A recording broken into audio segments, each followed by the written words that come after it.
In today's video, I'm going to teach you 7 things to know before starting Patreon. If you're thinking about launching a Patreon page, it's a great idea to understand the practical side before you jump in.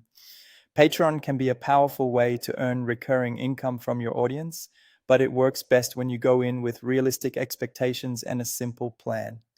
First, let's talk about the financial reality. Patreon takes a 10% cut of your income, and on top of that, you'll also pay payment processing fees. In practice, that usually means your total cost lands somewhere around 12 to 15% of your gross revenue. The good news is that there are no monthly fees until you actually start earning, which makes it accessible if you're just getting started. Next, be careful with video hosting. Uploading long-form video files directly can create hidden costs or limitations, depending on how you handle your content. For example, YouTube can be a free option for shorter videos, while longer formats may require account verification.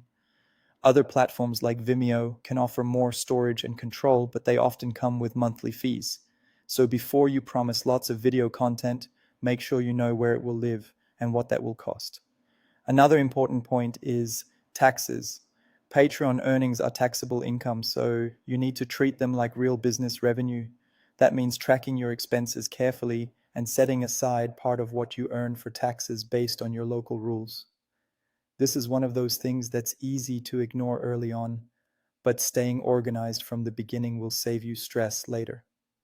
Now let's move into content and launch strategy. One of the biggest mistakes creators make is overcomplicating their page on day one. You do not need a huge list of reward tiers. Start with 1 or 2 simple, clear options built around a core benefit, like early access or behind-the-scenes content. Simple pages are easier for supporters to understand and easier for you to manage. Just as important, only promise rewards and delivery schedules that genuinely match your available time and production capacity.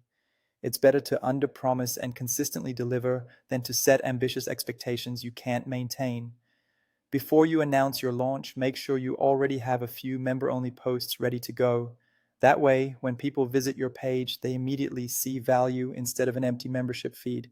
Finally, align your launch with your normal posting schedule and clearly explain to your audience what Patreon is, why you're launching it, and what they'll get if they join.